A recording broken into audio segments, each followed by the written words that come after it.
Hello everyone, once again Vidyastra career institute welcomes you all. हम आज के अपने इस टॉपिक में शामिल करने वाले ह्यूमन हेल्थ एंड डिसीजेस से, अगर आप 12th बोर्ड एग्जाम में हैं या नीट वगैरह की प्रिपरेशंस कर रहे हैं तो आपके लिए यह टॉपिक बहुत ही ज़्यादा इंटरेस्टिंग और इम्पोर्टेंट होने वाला है।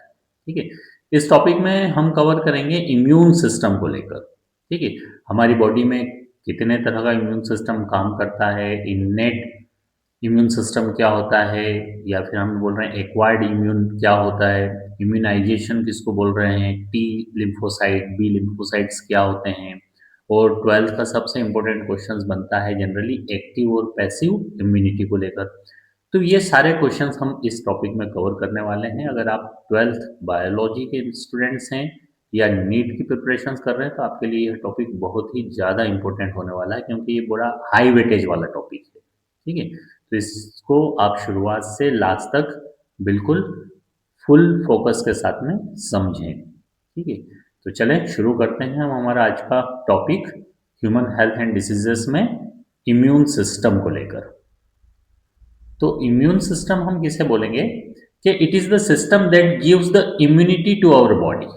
यह एक ऐसा सिस्टम है जो हमारी बॉडी को इम्यूनिटी देने का काम कर रहा है। अब इम्यूनिटी, इम्यून सिस्टम पर तो बात कर रहे हैं, लेकिन इम्यूनिटी किसे बोलेंगे? इम्यूनिटी हिंदी में बोलते हैं अपन रोग प्रतिरोधक क्षमता। हमारी बॉडी की फाइट करने के लिए भी कोई सी बीमारी अगर हमें हो रही, कोई सी डिसीज हो रही, कोई सा इन्फेक्शन हुआ, तो हमारी बॉडी में ऑलरेडी ऐसा सिस्टम मौजूद है जो उस पैथोजन से, उस बैक्टीरिया से, उस वायरस से जो कि हमारी बॉडी में नुकसान पहुंचा रहा है उससे फाइट करे। वही हमारा इम्यून सिस्टम है, जिसको हम बोल रहे हैं रोग प्रतिरोधक क्षमता, रोगों से लड़ने की क्षमता। ठीक है, वो हमारे लिए इम्यून सिस्टम है। तो ये समझ में आना चाहिए ये क्या करता है। तो it plays a role in allergic reaction, auto immune diseases, organ transplantation. तीनों तरह की चीजें शामिल कर दी। देखो क्या कर रहा है, रोल प्ले कर रहा है एलर्जिक रिएक्शन। एलर्जिक रिएक्शंस मतलब क्या? बहुत से लोगों को पोलन की रिएक्शंस होती है, पोलन ग्रेन्स जब आते हैं तो उनको क्या होता है, एलर्जी होती है उस चीज की, है ना, स्नीजिंग चालू हो जाती है। बहुत से लोगों को जनरली क्या, डस्ट पार्टिकल्स की, धूल की एलर्जी होती है, जैसे कहीं पर धूला वगैरह होता है, छींके चालू हो जाती है। तो एलर्जिक रिएक्शंस पर एक इम्यून सिस्टम रोल प्ले कर रहा है। दूसरा ऑटो इम्यून डिसीजेस, वह डिसीजेस जो खुद ब खुद हो रही है, किसी चीज की अंदर कुछ एक्सचेंज हुआ या कुछ गड़बड़ हुआ तो हमारे बॉडी में खुद ही क्या हो गया कि एक डिसीज डेवलप हो गई, तो वो ऑटो इम्यून डिजीजेस में शामिल करेंगे। इसको भी हम इन डिटेल पढ़ेंगे नीचे। ऑर्गन ट्रांसप्लांटेशन आपको समझ में आना चाहिए। ऑर्गन ट्रांसप्लांटेशन किसको बोलेंगे कि अगर कोई सा ऑर्गन बॉडी का प्रॉपर काम नहीं कर रहा है, जैसे किडनी हो गया या हार्ट हो गया, तो इन सबको जनरली क्या किया जाता है, मैच करके किसी ऐसे पेशेंट को ट्रांसफर कर दिया जाता है जो किसी और का हो।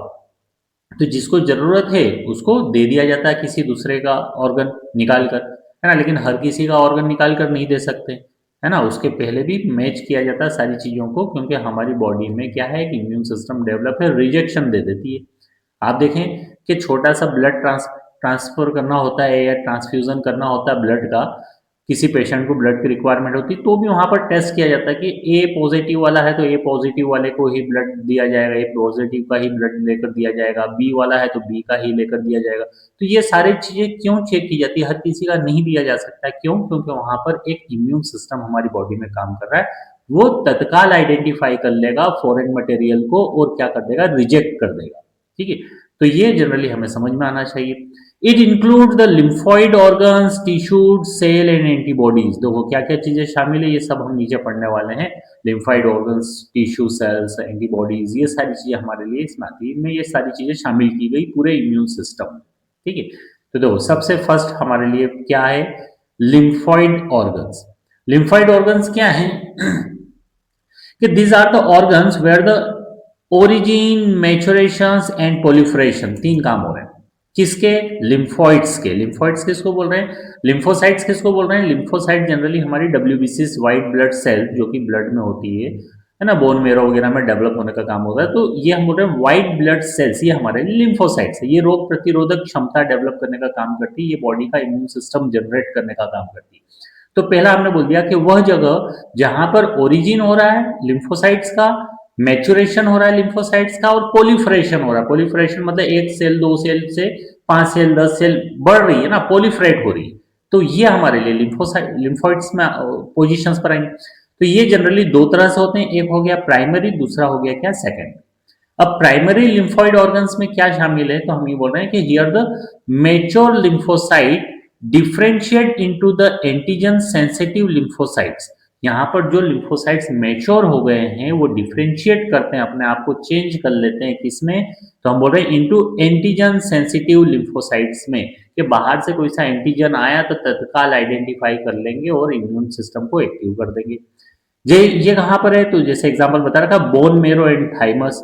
ठीक है, बोन मेरो क्या, तो bone marrow is the site of formation of blood cell. देखो बोन मेरो में अभी मैंने आपको बताया व्हाइट ब्लड सेल्स कहाँ बन रही, बोन मेरो में बन रही। तो ये हमारे लिए एक लिम्फोइड ऑर्गन की तरह काम कर रहा है। तो बोन मेरो वह साइट्स हो गई जहां पर फॉर्मेशन ऑफ ब्लड सेल्स हो रहा है। डब्ल्यूबीसीज भी हमारे लिए एक सेल है, व्हाइट ब्लड सेल जिसको अपन बोल रहे हैं, रेड ब्लड सेल्स बोल रहे हैं। तो ये हमारे लिए क्या है, बोन मेरो में डेवलप हो रही है। थाइमस क्या है, थाइमस हमारे लिए यहाँ पर मौजूद होती है, जो कि क्या कह रहे हैं, लार्ज ड्यूरिंग द बर्थ। जन्म के समय तो बड़ी होती है लेकिन gradually reduced in the size and become very small size in puberty. जैसे जैसे उम्र बढ़ रही है, पुबर्टी एज तक जाते जाते जाते ये श्रिंक होती चली जाएगी, इसका साइज छोटा होते चले जाता है। तो ये हमारे लिए दो प्राइमरी लिम्फोइड ऑर्गन्स हो गए, एक हमने बोल दिया बोन मेरो, दूसरा हमने बोल दिया क्या, थाइमस। ठीक है, सेकेंडरी लिम्फोइड ऑर्गन की बात करते हैं, ये दोनों हमारे लिए प्राइमरी थे। सेकेंडरी लिम्फोइड ऑर्गन में क्या होगा कि the organs to which matured lymphocyte migrate, interact with antigens and proliferate to become the effector cells, जैसे spleen, lymph nodes, tonsil, Peyer's patches, mucosal associated lymphoid tissues जिसको अपन malt बोल सकते हैं, एंड अपेंडिक्स, ये सब नाम दे रखे हैं यहाँ पर दो, ये सब सेकेंडरी लिम्फोइड ऑर्गन्स है। ठीक है, यहाँ पर हो क्या रहा है कि organs to which matured lymphocyte migrate करते हैं, मैच्योर्ड लिम्फोसाइट्स इनमें जाते हैं, लिम्फोसाइट्स बने और मैच्योर हुए, और मैच्योर होने के बाद यहाँ पर गए। अब वो क्या करेंगे, यहाँ पर इफेक्टर सेल्स डेवलप करेंगे। मतलब ये कह दें कि स्प्लीन हो गया है ना, सब ऑर्गन के नाम है, ऐसे ही लिम्फ नोड्स हो गए, टॉन्सिल हो गए, पेयर्स पेच किसको बोलते हैं जनरली, तो स्मॉल लार्ज इंटेस्टाइन का वो पोर्शन जहां पर ये सेल्स मौजूद होगी। ठीक है, जनरली हम सिकम बोलते हैं इसको। म्यूकोसल एसोसिएटेड लिम्फोइड टिश्यूज, ये याद रखना नाम, माल्ट बोलते हैं, ये भी नीचे पढ़ने हमारा, अपेंडिक्स, ये सारे हमारे लिए सेकेंडरी लिम्फोइड ऑर्गन्स में शामिल किए गए। स्प्लीन क्या है एक्चुअल में, अलग अलग इनको डिस्क्राइब कर रखा है कि बीन शेप्ड ऑर्गन है। बीन शेप्ड हमें दिखाई दे रहा है यहाँ पर, अगर आपको छोटा सा डायग्राम हालांकि यहाँ पर दिया है तो आपको दिखाई दे रहा होगा, ये बीन शेप्ड, इस तरह से हमारे लिए बीन शेप्ड स्प्लीन होगी। क्या करेगी ये, contains the lymphocytes and phagocytes, यहाँ पर लिम्फोसाइट्स भी हैं और दूसरा फेगोसाइट्स है। लिम्फोसाइट्स मैंने बताया डब्ल्यूबीसीज, फेगोसाइट्स किसको बोलेंगे, तो फेगोसाइट्स भी समझ लो, फेगोसाइट्स वो सेल होती है जो किसी माइक्रो ऑर्गेनिज्म, या यूं कहते हैं कि वो पैथोजन जो हमारी बॉडी में इंटर हुए उनको खत्म करने का काम करेगी, उनको खा जाएगी, कुल मिलाकर यूं समझ लो, है ना। तो वो माइक्रो ऑर्गेनिजम्स वगैरह को खाने का काम कर लेगी, जिसके कारण हमारी बॉडी में नुकसान हो रहा है, तो वो फेगोसाइट्स हो जाएगी। तो स्प्लीन में ये दोनों चीजें मौजूद होती है। क्या कार्य है ये एक्चुअल में, दो स्प्लीन में हो क्या रहा है, it removes worn out RBCs, यानी ऐसी आरबीसीज जो रैप्चर हो चुकी है, खराब हो चुकी है या काम की नहीं रही, वो आरबीसीज को रिमूव कर देंगे। And micro organisms from the blood, और ब्लड में जो माइक्रो ऑर्गेनिजम्स मौजूद हैं जो कि इन्फेक्शन का रीजन बन सकते हैं, किसी डिसीज का कारण बन सकते हैं, जो कि फॉरेन मटेरियल है, उसको भी रिमूव कर देंगे। तो आप देखो, ब्लड से वॉर्न आउट आरबीसीज को भी हटा दिया, माइक्रो ऑर्गेनिज्म को भी हटा दिया।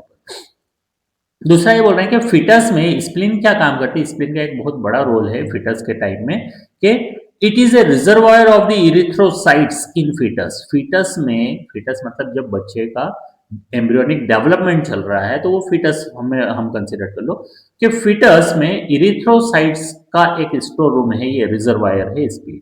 ठीक है, नेक्स्ट है लिम्फ नोड्स पर बात करी अपनों ने, कि found in the lymphatic systems, lymphatic system में रहेगा ये लिम्फ नोड्स।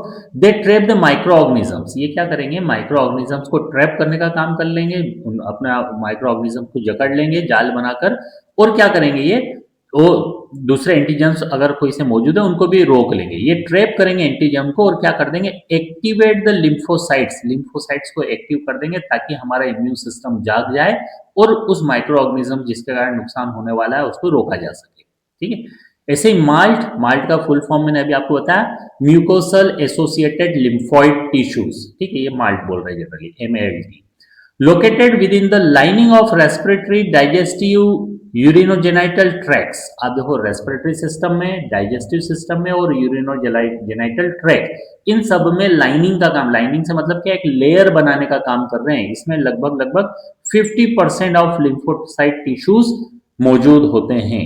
इन्हें आप देखो कि पूरा 50% माल्ट लेकर बैठा हुआ है।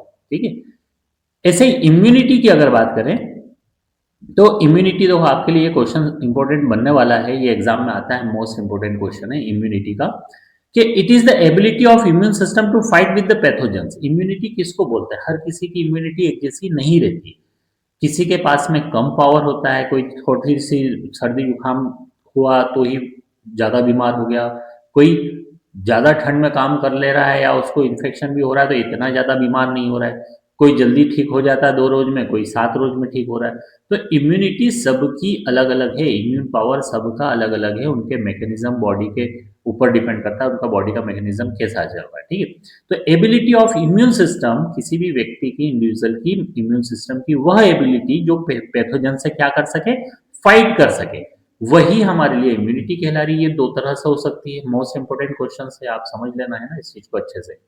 एक है इन्नेट और दूसरा एक्वायर्ड। अब दो इन्नेट मतलब हम यूं समझ लो कि हमारी नेटल पोजीशन, मतलब हमारे बचपने से ही हम मान लो इन्नेट है ना, इन्नेट को इनबोर्न भी बोला जा सकता है, जन्म से ही हम बोल सकते हैं। और एक्वायर्ड मतलब क्या, एक्वायर्ड मतलब कहीं से बाहर से हमने एक्वायर किया है उसको, बॉडी में थी नहीं, हमने एक्वायर किया उसको। ठीक है, अभी समझते हैं इसको इन डिटेल कि इन्नेट, इन्नेट से हम क्या समझ रहे हैं, inborn immunity system, it is the non specific immunity present at the time of the birth.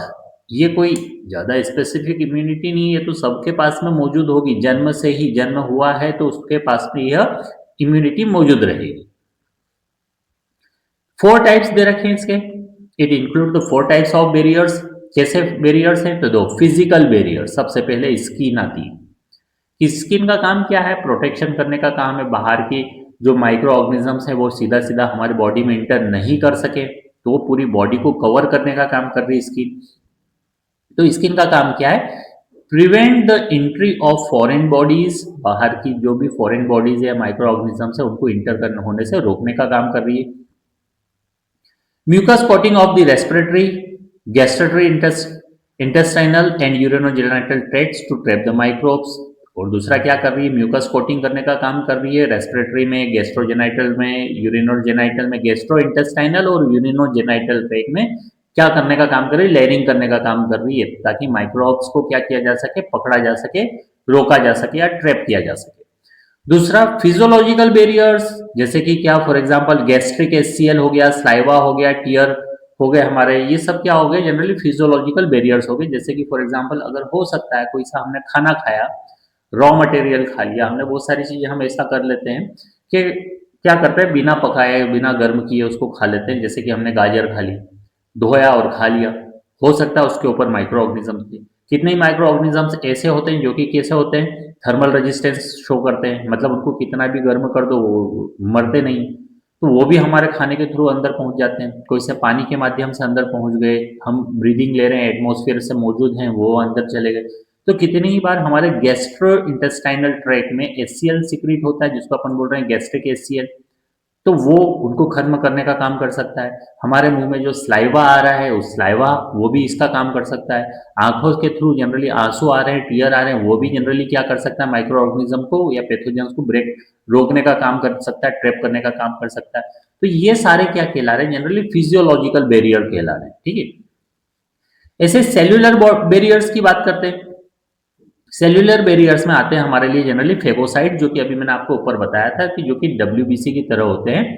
जैसे कि एग्जांपल दे रखा है, न्यूट्रोफाइल्स है, पॉलीमॉर्फोन्यूक्लियर है ल्यूकोसाइट्स है, जिसको अपन बोल सकते हैं क्या, PMNL शॉर्ट में, है ना, पॉलीमॉर्फो न्यूक्लियर लिम्फोसाइट्स। ऐसे मोनोसाइट्स है, नेचुरल किलर लिम्फोसाइट्स हैं, मैक्रोफाइट मैक्रोफेजेस हैं। तो ये सब क्या है, फेगोसाइट्स हैं, माइक्रो ऑर्गेनिजम्स को सीधा सीधा कंज्यूम कर लेंगे, खत्म कर देंगे उनको। ठीक है, तो ये समझ में आना चाहिए। सेल्यूलर बैरियर्स है, तो 4 टाइप्स हैं हमारे पास में, यहाँ पर हो गए हमारे लिए फिजिकल बैरियर, फिजियोलॉजिकल बैरियर और सेल्यूलर बैरियर्स। नेक्स्ट आता है हमारे पास में साइटोकाइन बैरियर। इसमें क्या होता है कि virus infected cell secrete the proteins called the interferon which protect the non infected cells from the further viral infection. इसमें ऐसा होता है साइटोकिन बैरियर्स में कि जनरली जो वायरस इन्फेक्टेड सेल है, यानी जिस सेल में ऑलरेडी इन्फेक्शन हो चुका है, तो वो क्या करेगी, एक प्रोटीन रिलीज करने का काम करेगी, जिसको अपन बोलते हैं इंटरफेरोन। एक्चुअल में ये सूचना दे रही है, सबको इन्फॉर्मेशन दे रही है कि भैया इस तरह का वायरस आ गया है, सब अपने घरों में रहो। ठीक है, तो ये इंटरफेरोन है जो कि क्या काम कर रहा है, प्रोटेक्ट करने का काम कर रहा है। किनको, नॉन इन्फेक्टेड सेल्स को। इन्फेक्टेड सेल ने ऐसा प्रोटीन रिलीज किया जिसको इंटरफेरोन कर रहे हैं, इन्हें टांग अड़ाने का काम कर रहा है, उस वायरस को दूसरी इन्फेक्टेड सेल करने से रोकने का काम कर रहा है, दूसरी हेल्दी सेल तक जाने का रोकने का काम कर रहा है, ताकि वायरल इन्फेक्शन को रोका जा सके। ठीक है, दूसरा आता है एक्वायर्ड इम्यूनिटी। अभी ऊपर के जो 4 टाइप्स अपनों ने देखे, वो 4 टाइप्स हमारे लिए इननेट था, बच्चे के जन्म से ही मौजूद होते। सेकेंड पॉइंट पर बात कर रहे हैं एक्वायर्ड इम्यूनिटी। एक्वायर्ड इम्यूनिटी मतलब मैंने अभी आपको बताया कि हमने कहीं ना कहीं से बाहर से ली है, हमारी बॉडी में पहले से थी नहीं। तो it is the pathogens specific immunity develop during the life time. ठीक है, ये जनरली ऐसे पैथोजन्स हैं जो एक स्पेसिफिक इम्यूनिटी डेवलप करते हैं, ऐसे पैथोजन है, it is the pathogen specific immunity. ये पैथोजन्स की स्पेसिफिक इम्यूनिटी है जो कि लाइफ टाइम बॉडी में मौजूद रहेगी। It is the characterize by the memory. Actual में तो आइडेंटिफाई किया जाता है, एक बार हमारी बॉडी में अगर कुछ पैथोजन के थ्रू इन्फेक्शन हुआ तो बॉडी मेमोरी क्रिएट कर लेती है कि ये किस तरह का इन्फेक्शन था और इससे कैसे लड़ा गया। ठीक है, तो वो मेमोरी की बात की जा रही है यहाँ पर कि ये कैरेक्टराइज किया जा सकता है मेमोरी की बेसिस पर। During the first encounter of pathogen, जब पहली बार पैथोजन ने बॉडी पर अटैक किया था, तो बॉडी प्राइमरी रिस्पॉन्स क्रिएट करती है लो इंटेंसिटी के साथ में। क्यों? क्योंकि वो अज्ञान है, वो उसे पता नहीं कि कैसा माइक्रोब्स आया या कैसा पैथोजन आया, इससे कैसे लड़ा जाए। तो उसका रिस्पॉन्स इतना ज्यादा नहीं रहता है बॉडी का, बड़ा स्लो रिस्पॉन्स, या कहते हैं प्राइमरी रिस्पॉन्स बड़ा लो इंटेंसिटी वाला रहता है। लेकिन जब सेकेंड टाइम एनकाउंटर होगा उसी पैथोजन से, तो अब बॉडी के पास में ऑलरेडी पता था कि पहली बार ऐसा हुआ था और ऐसे हमने फाइट की थी। तो सेकेंड टाइम में जब सेम पैथोजन आता है बॉडी में, तो सेकेंड टाइम का जो रिस्पॉन्स होगा वो बड़ा हाई इंटेंसिटी वाला रहेगा, बहुत ही ज्यादा इंटेंसिटी के साथ में रिस्पॉन्स करेगी बॉडी। ठीक है, ऐसे primary and secondary immune responses generally carried out होते हैं with B lymphocytes and T lymphocyte cells. अब आपको समझ में आना चाहिए बी लिम्फोसाइट्स क्या होते हैं, टी लिम्फोसाइट्स क्या होते हैं। ये एक्वायर्ड इम्यून सिस्टम के लिए होते हैं। बी लिम्फोसाइट्स एक्चुअल में एंटीबॉडीज बनाने का काम कर रहा है, यानी रोग प्रतिरोधक क्षमता डेवलप कर रहा है ये। ऐसे टी लिम्फोसाइट्स कुछ नहीं करते हैं, वो बी लिम्फोसाइट्स की हेल्प कर रहे हैं, generally help the B cells to produce the antibodies. ठीक है, तो ये इनडायरेक्ट हेल्प कर रहे हैं, क्या क्या आप बनाओ, हम आपके साथ हैं। ठीक है, तो वही चीज है कि टी लिम्फोसाइट जनरली क्या कर रहे हैं, बी लिम्फोसाइट्स को या बी सेल्स को एंटीबॉडीज बनाने में हेल्प करने का काम कर रहे हैं। ठीक है, अब देखो टाइप्स दे रखा है कि types of acquired immune response कितने तरह के हो सकते हैं। तो ये समझें कि अलग अलग 2 टाइप्स पर बात करते हैं इनके। एक हम बोल रहे हैं क्या, ह्यूमरल इम्यून रिस्पॉन्स, या इसको हम बोल सकते हैं antibody mediated immunity, AMI। AMI antibody mediated immunity.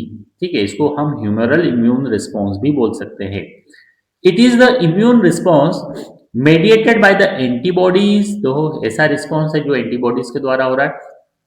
Antibodies are found in the blood plasma. Antibody कहां पर होती है, ब्लड के प्लाज्मा में होती है। So called the humoral immune response. ठीक है, इसलिए उसको ह्यूमरल इम्यून रिस्पॉन्स बोला जा रहा है। दूसरा सेल मीडिएटेड रिस्पॉन्स, इसको हम CMI के नाम से जान सकते हैं।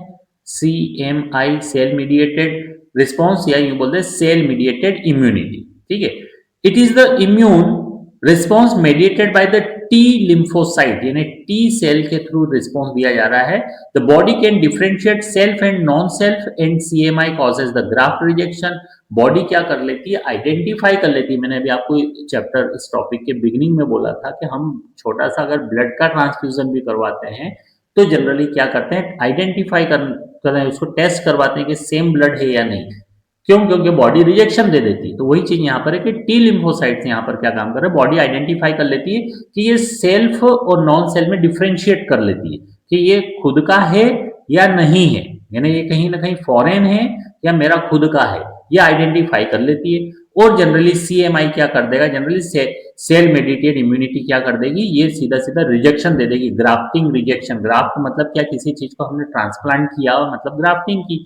तो किसी ऑर्गन का ट्रांसप्लांटेशन किया अगर हमने, तो बॉडी रिजेक्शन दे देती है, क्योंकि वहां पर CMI यानी सेल मेडिएटेड इम्यूनिटी काम कर रही है। मतलब एक सेल लेवल पर काम कर रही है। अब ऑर्गन तो बड़ा लेवल हो गया ना, सेल से बने टिश्यू, टिश्यू मिलकर ऑर्गन बना रहे हैं, तो ऑर्गन तो एक बड़े लेवल पर आ गया। लेकिन अगर कोई सी एक छोटी सी सेल भी चेंज हो रही है तो रिजेक्शन आ जाएगा बॉडी में। Tissue matching and blood group matchings are essential before undertaking any graft or transplantation. तो अभी आ गया पॉइंट, मैंने आपको बोला कि ब्लड को चेक किया जाता है, मैच किया जाता है। क्यों? क्योंकि बॉडी क्या करती है, रिजेक्शन दे देती है, कुछ भी उठाकर नहीं चढ़ाया जा सकता है। After this patient should be, अब अगर ऐसा पेशेंट जिसका ट्रांसप्लांटेशन किया है तो उसको life time according to the doctor क्या किया जाता है, इम्यून सप्रेसेंट दिए जाते हैं। इम्यून सप्रेसेंट मतलब क्या, ऐसी मेडिसिन या ऐसी चीजें जो कि उसके इम्यून सिस्टम को कम करके रखे, सप्रेस करके रखे। क्योंकि हो सकता है कि इम्यून सिस्टम अगर काम कर रहा है ज्यादा लेवल से, अच्छे लेवल से, तो वो आइडेंटिफाई कर लेगा कि ये ऑर्गन मेरा नहीं था और उसको रिजेक्ट कर देगा, व्यक्ति वहीं पर एक्सपायर। तो उसके इम्यून सिस्टम को सप्रेस करने वाले ड्रग्स उसको दे दिए जाते हैं, ताकि उसको मूर्ख बना रहे हैं एक्चुअल में बॉडी के इम्यून सिस्टम को, कि हमने ड्रग दे दिया, उसका इम्यून सिस्टम कम हो गया तो वो आइडेंटिफाई नहीं कर पाए। हालांकि ऑलरेडी ज्यादातर चीजें मैच की जाती है और उसके बाद ही ट्रांसप्लांट किया जाता है। ठीक है, चलो नेक्स्ट पर बात करते हैं कि टाइप्स ऑफ एक्वायर्ड इम्यूनिटी। ठीक है, अब देखो यहां पर समझना, एक एक्टिव इम्यूनिटी आती है और दूसरा पैसिव इम्यूनिटी आती है। ये भी हमारे बोर्ड और नीट दोनों के लिए मोस्ट इंपोर्टेंट टॉपिक बनता है। अगर आप वाकई में मेडिकल की प्रिपरेशंस करना चाह रहे हैं, डॉक्टर्स की प्रिपरेशंस करना चाह रहे हैं, तो ये सबसे बेस्ट टॉपिक है जिसमें बहुत ज़्यादा इंटरेस्ट भी आता है हमारे लिए। हम अपनी बॉडी को जानते हैं, इम्यून सिस्टम को जानते हैं, डिजीजेस कैसी हो रही है उसके बारे में आइडेंटिफाई करते हैं। तो समझते हैं कि दो तरह से हमारे पास में, एक एक्टिव है, दूसरा पैसिव है। दो तरह के एक्वायर्ड इम्यूनिटी है। एक्टिव से मतलब ये है कि ऐसी immunity in which antibodies are produce in the host body when the host is expose to the antigen. Antibody को तैयार किया गया कहां पर, होस्ट बॉडी में, और फिर होस्ट बॉडी को एक्सपोज कर दिया गया एंटीजन के सामने।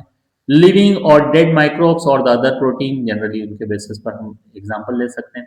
It is the slow process, it produced by the two ways. ये स्लो प्रोसेस है। दूसरा, ये दो तरीके से हो सकती है। एक बोल दिया गया क्या, natural active immunity, it is developed during the natural infection by microbes. Normally जैसे कोई सा माइक्रोब्स हमारी बॉडी में इंटर हुआ, हमारी बॉडी ने धीरे धीरे उसको खत्म करा और उसके प्रति एक इम्यूनिटी जनरेट कर ली।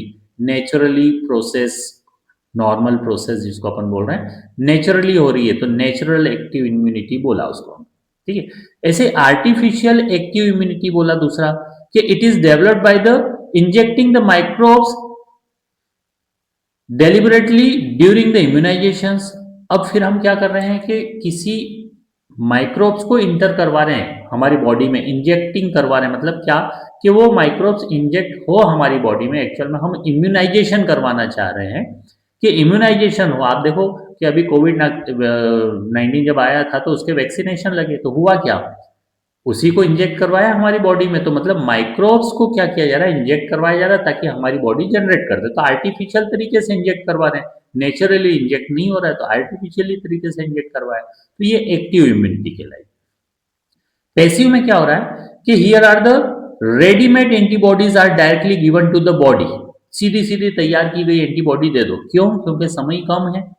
अब बॉडी को हम पहले माइक्रोब्स देंगे, फिर बॉडी इम्यून बनाएगी, फिर वो जनरेट होगा, तो टाइम लग जाएगा। इतना समय व्यक्ति के पास में नहीं हो सकता है, व्यक्ति खत्म हो जाए, व्यक्ति मर जाए, या हो सकता है और कुछ चीजें हो। तो हम क्या कर रहे हैं कि सीधा सीधा डायरेक्टली दे दे रहे हैं, रेडीमेड एंटीबॉडीज दे दे रहे हैं। दो तरह से, एक क्या कह दिया, नेचुरल पैसिव इम्यूनिटी जिसको हम आईजी बोल सकते हैं। दूसरा एग्जाम्पल जैसे हमने बोला, इसके में क्या, नेचुरल पैसिव इम्यूनिटी में एग्जाम्पल क्या दे रखा है कि antibodies IgG from the mother placenta foetus. देखो, माँ से प्लेसेंटा, प्लेसेंटा से फीटस में जा रही है, ठीक है। ऐसे ही एंटीबॉडी आईजीए, आईजीए मतलब क्या, इन कोलेस्ट्रम एंड इन्फेंट, है ना, कोलेस्ट्रम और इन्फेंट में देखने को मिलेगी। दूसरा नेचुरल, पहला नेचुरल था, दूसरा क्या है हमारे लिए, आर्टिफिशियल पैसिव इम्यूनिटी, जिसमें हम बोल रहे हैं जैसे कि क्या, टेटनिस हो गया हमारे लिए, एंटी टेटनस सीरम, एटीएस लगाया हमने, क्या लगाया, एटीएस, एंटी टेटनस सीरम। हो सकता है हमें कोई जंग लगा हुआ लोहे की कोई सी कील, या इससे हमें बॉडी में कहीं चुभ गई है, लग गया है, तो एंटी टेटनस सीरम हमको दिया जाएगा, इंजेक्शन लगेगा, और वो रेडीमेड है ऑलरेडी, क्या हो जाएगा, इम्यूनाइजेशन किया जा सकेगा, ठीक है। तो ये समझ में आना चाहिए। अब दो, इम्यूनाइजेशन किसको बोलते हैं, तो this is the based on the memory of the immune system. दो टाइप्स के दे रखे हैं यहाँ पर, क्या, एक्टिव इम्यूनाइजेशन, दूसरा पैसिव इम्यूनाइजेशन। इम्यूनाइजेशन भी हम बोल रहे हैं, वैक्सीनेशन जिसको हम बोल रहे हैं, वो भी दो तरह से। एक्टिव में क्या, in this a preparation of vaccine in antigenic proteins of the pathogens और inactivated pathogens is produce into the body, it results in the development of the antibodies. Active जब हम बोलते हैं तब उसका प्रिपरेशन हमारी बॉडी के अंदर ही होगा, ठीक है। During the actual infection the antibodies neutralize the antigens. इसमें क्या होगा कि जब इन्फेक्शन होगा तो जो हमारी बॉडी में इन्फेक्शन होने के बाद में एंटीबॉडीज क्या करेगी, जो एंटीबॉडीज मौजूद है उस एंटीजन को न्यूट्रलाइज कर देगी। जो भी एंटीजन आया जिसके कारण हमें शरीर में कोई सी डिजीज होने वाली है, वो एंटीजन को बॉडी में मौजूद एंटीबॉडीज क्या कर देगी, न्यूट्रलाइज कर देगी, बॉडी के अंदर खत्म कर देगी। The vaccine also generate the memory B and cells. और वैक्सीन क्या करता है, मेमोरी जनरेट करता है ना। आपको अभी ऊपर पढ़ाया मैंने कि बी लिम्फोसाइट्स, टी लिम्फोसाइट्स, है ना। बी जनरली एंटीबॉडीज बना रहा है, टी उसकी हेल्प कर रहा है, और दूसरा है कि ये मेमोरी जनरेट कर रहे हैं कि पहली बार रिस्पॉन्स आया तो कम इंटेंसिटी के साथ में आएगा, जब वही पैथोजन दूसरी बार आएगा तो ज्यादा इंटेंसिटी के साथ रिस्पॉन्स देखने को मिलेगा। तो दे रिकॉग्नाइज द पैथोजेंस क्विकली। जब सेकंड टाइम में आएगा, मेमोरी जनरेट कर दी, तो फिर आइसोसाइन से आइडेंटिफाई कर लेंगे कि अच्छा ये पैथोजेंस तो पहले भी आया था, और इससे हम कैसे लड़े थे हमें पता चल गया, बॉडी फाइट कर लेगी। जैसे एग्जांपल दे रखा है यहाँ पर, देखो, polio vaccine, hepatitis B vaccine, DPT vaccine, ये सब वैक्सीन के एग्जाम्पल दे रखे हैं, ठीक है, जो कि हमारी बॉडी में बाहर से दिए जा रहे हैं, इम्यूनाइजेशन किया जा रहा है। Vaccines are produce using the DNA recombinant technology, ठीक है। आप देखो कि नीट वालों के लिए भी बहुत इंपॉर्टेंट टॉपिक है ये, क्योंकि हर एक चीज बड़ी पॉइंट टू पॉइंट यहाँ पर मैंने समझाई है, आपको समझ में आना चाहिए कि वैक्सीन क्या है, हमारे लिए कैसे तैयार की जा रही है। तो वैक्सीन को हम डीएनए रिकॉम्बिनेंट टेक्नोलॉजी के बेसिस पर यूज कर रहे हैं। हमारा जब टेक्नोलॉजी का जो चैप्टर आएगा, हम उसमें पढ़ेंगे कि रिकॉम्बिनेशन प्रोसेस किसको बोल रहे हैं, डीएनए को रिकम्बाइन कर रहे हैं, वहां पर रिकॉम्बिनेंट टेक्नोलॉजी में आ रहा है। तो वहां उस बेसिस पर हम क्या करते हैं, वैक्सीन तैयार करते हैं। जैसे एग्जाम्पल दे रखा है यहाँ पर, हेपेटाइटिस बी जनरली वैक्सीन है जो कि कहाँ से तैयार की गई, यीस्ट से तैयार की गई वैक्सीन है, ठीक है। तो ये हमारे लिए एक्टिव इम्यूनाइजेशन के टॉप पॉइंट थे। पैसिव इम्यूनाइजेशन में क्या होगा कि it is the direct injections pre formed antibodies और एंटीटॉक्सिन। मैंने अभी आपको बताया कि हो सकता है पेशेंट के पास समय कम है, जैसे किसी को सांप ने काटा, स्नेक वेनम पे बात कर ली, तो उसको एंटीटोड दे दिया, उसको सीधी सीधी बात कि एंटीटॉक्सिक चीजें दे दी कि भैया जो भी टॉक्सिक आया है बॉडी में उसको सीधा सीधा खत्म किया जा सके, ठीक है। तो it requires quick immune response, it requires the quick immune system से मतलब बात ये है ना कि बॉडी रास्ता नहीं देख सकती है, हो सकता है व्यक्ति एक्सपायर हो जाएगा, बॉडी इम्यून जनरेट करेगी, इसलिए रेडीमेड आइटम दे दिया उसको। Immunization against the tetanus, snake venom, अभी मैंने आपको स्नेक वेनम का एग्जांपल दे रखा बताया था, है ना, सांप ने काटा, उसका जहर वेनम, तो उसको खत्म करना है तो सीधा सीधा हमने रेडीमेड एंटी टॉक्सिन चीजें दे दी उसको, बॉडी में ऑलरेडी हमने इस तरीके से चीजें डाल दी, ठीक है। चलो नेक्स्ट पॉइंट पर बात करते हैं, एलर्जीज। एलर्जीज क्या होता है कि it is the Exaggerated response of immune system to certain antigen present in the environment. Exaggerated response मतलब बहुत ज़्यादा रिस्पॉन्स हो रहा है हमारे लिए। इम्यून सिस्टम क्या कर रहा है कि जो भी इन्वायरमेंट में चीज़ें हैं और वो एंटीजेंस हमारी बॉडी में अगर इंटर हो जाते हैं तो बॉडी आइडेंटिफाई कर ले रही है कि ये फॉरेन मटेरियल है और उसके प्रति क्या कर दे रही, लड़ाई शुरू कर दे रही है बॉडी के अंदर, यानी उसका विरोध करने का काम शुरू कर दिया, एलर्जी हो गई। एलर्जेंस किसको बोल रहे हैं? वो सब्सटेंसेस जिसके कारण एलर्जी हो रही है, जैसे कि क्या, माइट्स इन द डस्ट, मतलब डस्ट के छोटे छोटे कण बोल सकते हैं जो कि हमारी बॉडी में इंटर हो रहे हैं, हमें छींक चालू हो जाएगी। पोलेन्स, मैंने अभी आपको बताया था कुछ लोगों को फूल खिलने का जब मौसम होता है, बाहर का जो मौसम होता है उस समय पोलन ग्रेन्स जनरेट होते हैं, पोलन ग्रेन जनरेट होते हैं, तो पोलन ग्रेन्स उनको एलर्जी का काम करते हैं, तो उन्हें स्नीजिंग वगैरह चालू हो जाती है। एनिमल डेंडर दे रखा है, यानी जो एनिमल हो सकता है, पेट एनिमल हो या और कोई दूसरे एनिमल जिनके बीच में वो रह रहा है, उसके जो डेंडर्स हैं, डेंडर्स मतलब उनके जो डेंड्रफ, हम यूँ समझ ले रूसी जिसको बोलते हैं, वो एलर्जी कर सकती है। एनिमल्स के फर, जैसे कि हम बोल सकते हैं कुछ किटन्स हो गए या फिर कुछ डॉग्स हो गए, तो उनके फर क्या कर हो सकते हैं, क्या एलर्जी डेवलप कर सकते हैं, उनको स्नीजिंग चालू कर सकते हैं। तो ये एलर्जी सबके लिए एक जैसा नहीं होता है। एंटीबॉडीज की बात करते हैं। Antibodies produce again the allergies are IgE types. जो एलर्जी के खिलाफ काम करती है वो एंटीबॉडी हमारे लिए कौन सी होती है? आईजीई टाइप होती है। Allergy is due to the release of chemical like the histamines and serotonin from the mast cell. Allergy क्यों हो रही है वो भी समझें कि मास्ट सेल से जनरली क्या किया जाता है, हिस्टामिन या सेरोटोनिन नाम का केमिकल रिलीज किया जाता है। वो केमिकल जनरली सिग्नल देता है हमारे इम्यून सिस्टम को और एलर्जी डेवलप होती है। हमें पता चलता है कि ये कुछ स्नीजिंग चालू हो गई, आंखों में पानी आने लगा, तो इस तरीके से ये हमें काम कर रही है हमारी बॉडी में। ठीक है, चलो आगे देखते हैं इसके सिम्टम्स क्या हैं। जैसे अगर एलर्जी हो गई, क्या सिम्टम्स होंगे? तो देखो, मैंने अभी आपको बार बार बोल रहा हूँ कि स्नीजिंग, छींके चालू हो गई, वाटरी आईज, आंखों में पानी आने लगेगा, रनिंग नोज, नाक बहने लगेगी, ऐसे डिफिकल्ट इन द ब्रीथिंग, सांस लेने में दिक्कत होने लगेगी, स्किन रैशेस, स्किन पर रैशेस देखने को मिलेंगे, कुछ और भी रीजन हो सकते हैं, कुछ और भी सिम्टम्स हो सकते हैं। ठीक है, डिटर्मिनेशंस ऑफ कॉज ऑफ एलर्जी हम कैसे डिटरमाइन करेंगे? Patient is exposed to or injected with the very small dose of possible allergens।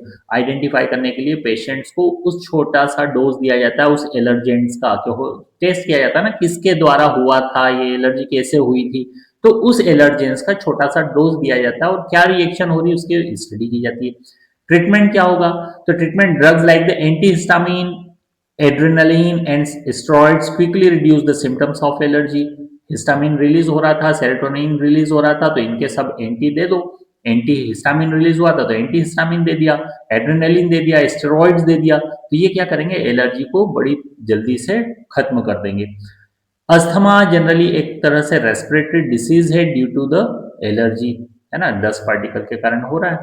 Modern day life style result lowering of immunity and more sensitivity to allergens. आज का जीवन जो है बड़ा बदल चुका है ना, बच्चे समझते नहीं है, फास्ट फूड वगैरह ऐसी चीज़ों पर जीने लगे हैं जो कि केवल टेस्ट देती है, इसके अलावा कुछ भी नहीं देती है। ठीक है, तो हमें ज़्यादा ज़रूरी है कि हम नेचुरल चीज़ें, दूसरा है कि जो चीज़ें हमारे घरों में तैयार की जाती है, साफ सफाई के साथ तैयार की जाती है, वो चीज़ें ज़्यादा हम कंज्यूम करें, बजाय ऐसी चीज़ों के जो कि हमें केवल स्वाद के अलावा कुछ नहीं देती है ना। स्वाद थोड़े समय के लिए होता है, उसका नुकसान लॉन्ग टाइम के लिए होता है। तो ये चीज़ समझ में आना चाहिए कि आज के समय में हम हो क्या रहा है कि मॉडर्न डे लाइफ स्टाइल जो कि क्या कर रही है, लोवरिंग ऑफ इम्यूनिटी, इम्यूनिटी कम होती चल रही है।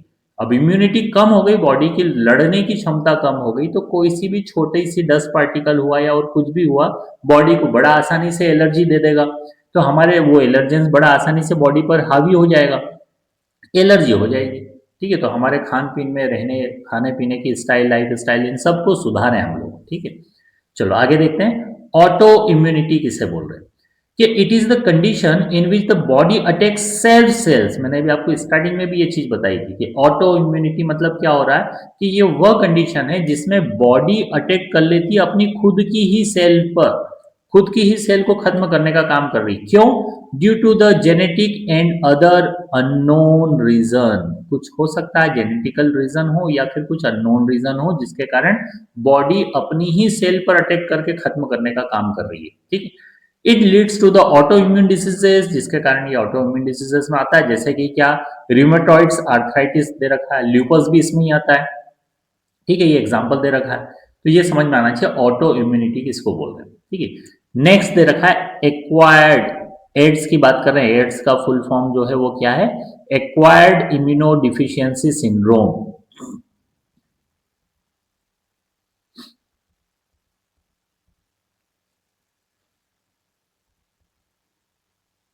ठीक है, तो एड्स का फुल फॉर्म है एक्वायर्ड इम्यूनो डिफिशियंसी सिंड्रोम।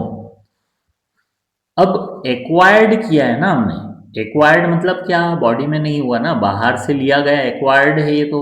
और काम क्या कर रहा है? इम्यून को डिफिशियंस करने का काम कर रहा है, इम्यून सिस्टम को कम करने का काम कर रहा है। ठीक है, और ये एक सिंड्रोम है, तो इसलिए बोला गया उसको ads acquired immuno deficiency syndrome. ठीक है। It is the deficiency of immune system. ये क्या है एक्चुअल में? इम्यून सिस्टम की डिफिशियंसी है, इसलिए तो इम्यून डिफिशियंसी बोला कि रोग प्रतिरोधक क्षमता कम हो रही है, बॉडी के लड़ने की ताकत कम हो रही है, बीमारियों से लड़ने की ताकत है ना, हम ये तो समझ लें कि रेसलिंग की ताकत कम हो गई, घर पे फाइट, स्कूल में फाइट करने की ताकत कम, ऐसा नहीं बोल रहे, बॉडी में अंदर रोगों से लड़ने की क्षमता कम हो रही है। It is causing by the HIV। इसका कारण क्या दे रखा है? Human immunodeficiency virus, HIV virus है ये। ठीक है। A retrovirus having the RNA genome, इसमें RNA जीनोम मौजूद होता है। It's was first reported in the America 1981। NEET वाले ध्यान से समझ लेना कि अमेरिका में 1981 में सबसे पहले रिपोर्ट किया गया था एड्स को। ट्रांसमिशन कैसे ट्रांसफर होगा, एक व्यक्ति से दूसरे व्यक्ति तक कैसे पहुंचेगा?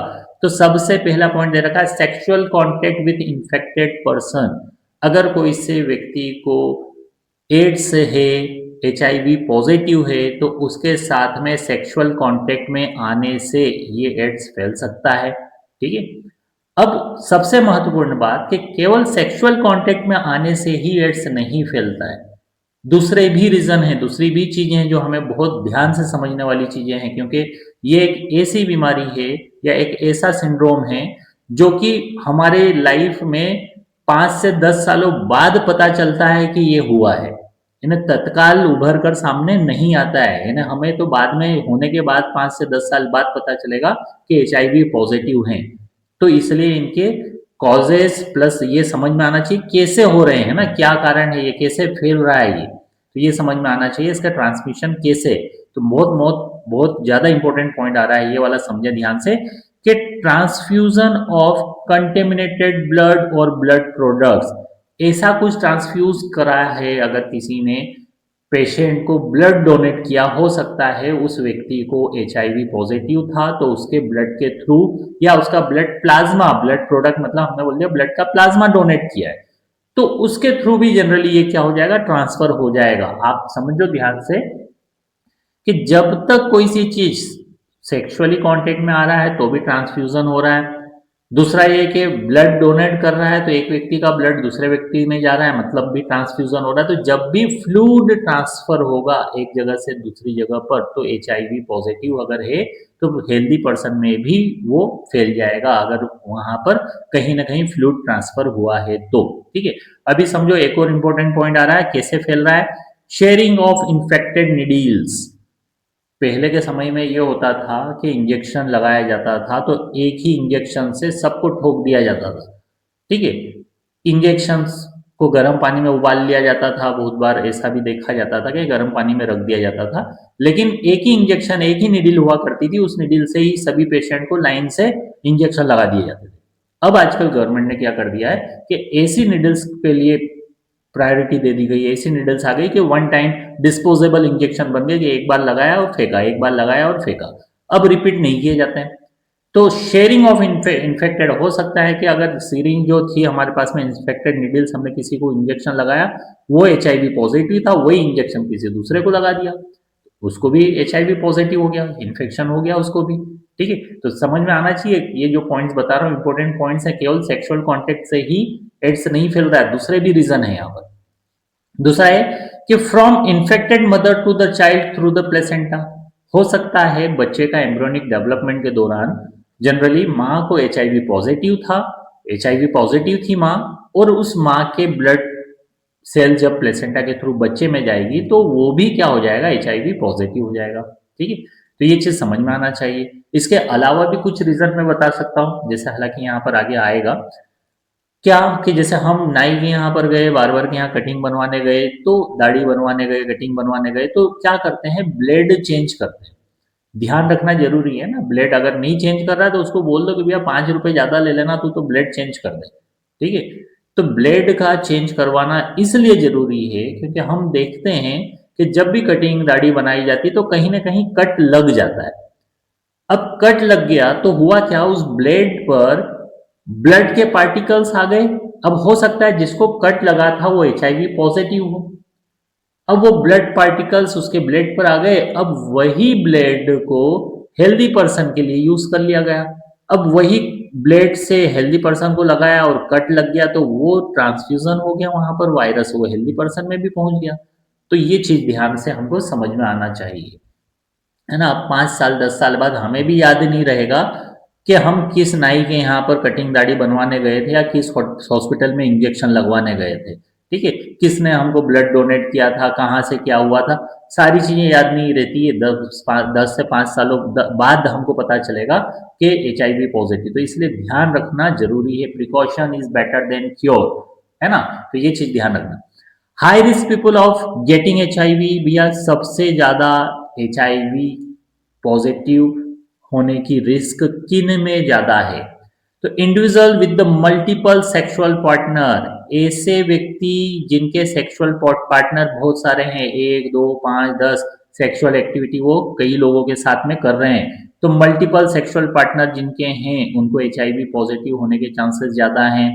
दूसरा ड्रग एडिक्ट्स, ये भी समझ लो, drug addicts who takes drugs intravenously, ऐसे जो कि ड्रग लेते हैं इंटरवेनेसली, मतलब अपनी नसों में ड्रग लेने का काम करते हैं इंजेक्शन के माध्यम से, तो उन्हें भी एचआईवी पॉजिटिव होने का चांस ज्यादा है। Individuals who require repeated blood transfusion, ऐसा व्यक्ति जिसको बार बार बार बार बार बार बार बार ब्लड की जरूरत लग रही है, तो बार बार ब्लड ट्रांसफ्यूजन करवाना पड़ रहा है उसको, बार बार ट्रांसफ्यूजन हो रहा है। ऐसे children born to an HIV infected mother, अभी ऊपर मैंने बताया ये पॉइंट, हो सकता है माँ को एचआईवी पॉजिटिव हो, और माँ जब एचआईवी पॉजिटिव थी बच्चे की, तो बच्चे को भी ऑब्वियसली ट्रांसफर हो जाएगा, एचआईवी पॉजिटिव ही होगा। सबसे खास बात ये भी समझें कि HIV does not spread by the touch और द फिजिकल कांटेक्ट, छूने से या फिजिकल गले वाले मिलने से, फिजिकल कांटेक्ट से एचआईवी नहीं फैलता है। It spreads only through the body fluids, अभी मैं आपको समझाया, चाहे ब्लड हो चाहे और हमारे कुछ भी हो, सीमन हो, तो ये सारी चीजें जनरली क्या करती है, ट्रांसफर करने का काम करती है। तो बॉडी फ्लूइड अगर ट्रांसफ्यूज किया जा रहा है एक पर्सन से दूसरे पर्सन में, तो एचआईवी फैलने के चांस रहेंगे, फिजिकल कॉन्टेक्ट से नहीं फैलता है।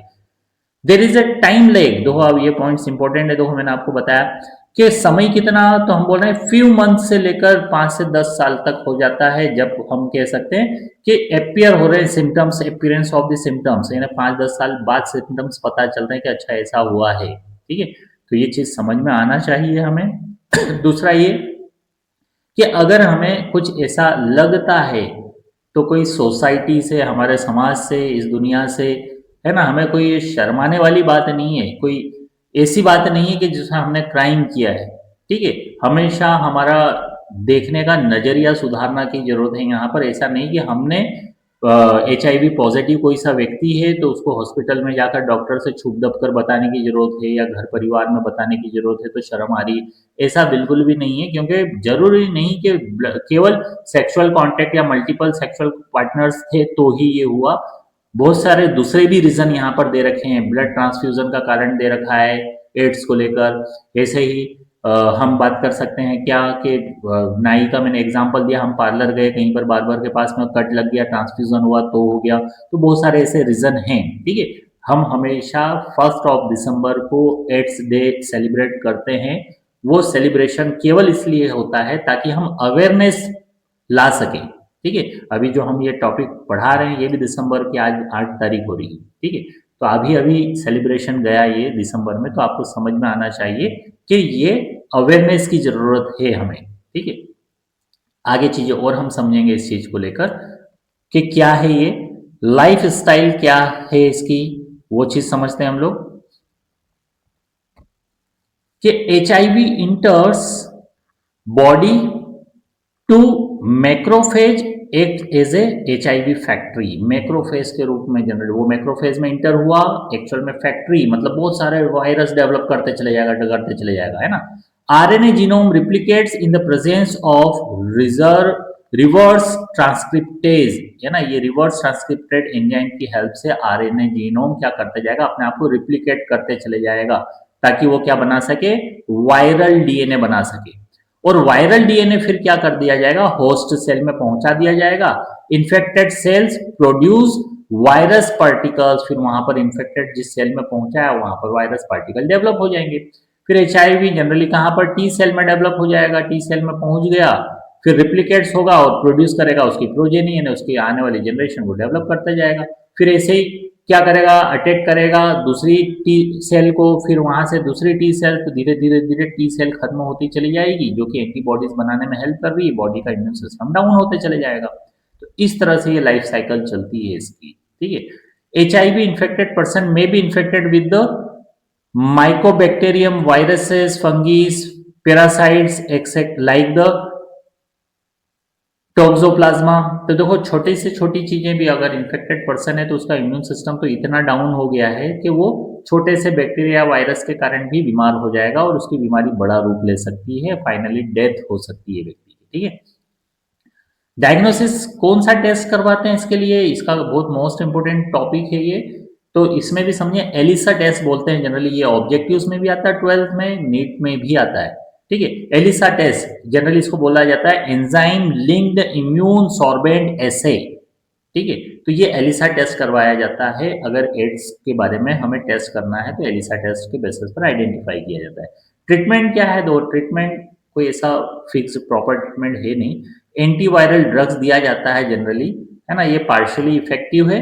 ये हो सकता है क्या कर दे, they can only prolong the life of the patient, व्यक्ति की उम्र हो सकता है वो आगे आने वाले 20 साल जीने वाला था, उसको हो सकता है 10 साल और बढ़ाकर 30 साल जीने लायक बना दे। मतलब केवल उसकी उम्र बढ़ा सकते हैं, लेकिन उसको फाइनली खत्म करके उसकी लाइफ को सेव नहीं किया जा सकता है। इसलिए precaution is better than cure, मैंने ये चीज बोली है। तो आगे आ रहा है कि प्रिकॉशन क्या क्या रखना है हमको, प्रिवेंशन क्या रखना है। तो प्रिवेंशन का पॉइंट आ रहा है यहाँ पर कि प्रिवेंशन ऑफ एड्स में educate the peoples about the AIDS, लोगों को हमें समझाना पड़ेगा एड्स क्या होता है ना। इससे शर्माने वाली बात नहीं है, समझाने ये पड़ेगी। गवर्नमेंट ने आप लोगों के 12th के सिलेबस में भी इसलिए दिया ताकि आप चीजों को समझ सकें, जान सकें, अच्छे से पढ़ सकें, है ना। कंफ्यूजन होगा तो मिस कंफ्यूजन अगर रहा तो कहीं ना कहीं हम और किसी रास्ते पर चले जाएंगे। तो ये समझ लें, तो एजुकेट द पीपल्स, हम सीखें दूसरों को भी सिखाएं, ठीक है। Making the blood safe from the H I V, जो भी ब्लड ट्रांसफ्यूजन हो रहा है, ब्लड बैंक से हम ब्लड लेकर आ रहे हैं या किसी पर्सन से हम ब्लड को ट्रांसफ्यूज करवा रहे हैं, ले रहे हैं, तो हम आइडेंटिफाई करवाएं कि पहले क्या है, ये AIDS H I V positive वाला ब्लड तो नहीं है, कुछ इन्फेक्शन तो नहीं है उसमें। Use of the disposal of needle and syringe, disposable needles और सिरिंज का यूज करें। ऐसे ही advocating the safe sex and free distribution of condoms, generally government project चला रही है ना। हर कोई क्या कर रहा है जनरली, पॉपुलेशन कंट्रोल के लिए भी, दूसरा ये कि एचआईवी जैसे चीजों से बचने के लिए भी गवर्नमेंट प्रोजेक्ट चला रही है अवेयरनेस के, ठीक है। तो ये क्या करें कि एडवोकेटिंग सेफ सेक्स और फ्री डिस्ट्रीब्यूशन ऑफ कॉन्डम्स, ये उसका ही एक पॉइंट है कि भैया सेफ सेक्स के बारे में लोगों को बताएं। दूसरा ये कि कॉन्डम्स के यूजेस के बारे में बताएं, उसको फ्री कॉन्डम्स भी गवर्नमेंट डिस्ट्रीब्यूट करवाती है जनरली अनएजुकेटेड एरियाज में जहां पर लोगों को पता नहीं है। कंट्रोलिंग द ड्रग एब्यूज, अभी अपनों ने बताया कि ड्रग्स को इंटरवेन नसों में लेने के कारण भी ये वायरस फैलने के चांसेस हैं, तो कंट्रोल कर रही है, ड्रग एब्यूज से बचा जाए। हमारा एक पूरा टॉपिक बनने वाला है ड्रग एब्यूज के बारे में हमारी, इसलिए आप चैनल को जरूर सब्सक्राइब कर लें, लेटेस्ट वीडियोस भी आपको मिल जाएगी, आप अपडेटेड भी रहेंगे। और ये टॉपिक्स हम आगे जाकर कैंसर का टॉपिक भी लेने वाले हैं, इसके बाद ही आ रहा है कैंसर का टॉपिक। तो वो हम लोग नेक्स्ट हमारे वीडियोस में लेने वाले हैं। ये कैंसर का टॉपिक आ रहा है नेक्स्ट, तो हम कैंसर का टॉपिक भी वहां पर लेंगे, दूसरा साथ ही हम ड्रग एब्यूज का भी टॉपिक लेंगे। ऐसे ही दे रखा है नेक्स्ट पॉइंट में क्या कि regular checkups for HIV in susceptible population. ऐसे सस्पेक्ट्स जहां पर भी दिखाई देते हैं कि हो सकता है उस एरिया में एचआईवी है, तो उस एरिया में रेगुलर चेकअप्स गवर्नमेंट करवाती है और करवाए जाना चाहिए, ताकि वहां से पर्सन को आइडेंटिफाई किया जा सके। ठीक है, उम्मीद है आपको चीज़ें अच्छी समझ में आ रही होगी और अच्छा लग रहा होगा आपको। ये सारे most most most important points निकले में, ये पूरा फिल्ट्रेट है। ठीक है, इतना तो आपको करना ही रहेगा अगर आप 12th और नीट की प्रिपरेशंस कर रहे हैं तो। ठीक है, अगर वाकई में आपको चीज़ें अच्छी लग रही हो तो आप बिल्कुल चैनल को लाइक शेयर और सब्सक्राइब जरूर करें और बने रहें हमारे साथ में अपडेटेड चीज़ों के लिए। ठीक है, so thank you everyone, thank you to all of you. मिलते हैं हमारे नेक्स्ट वीडियो में।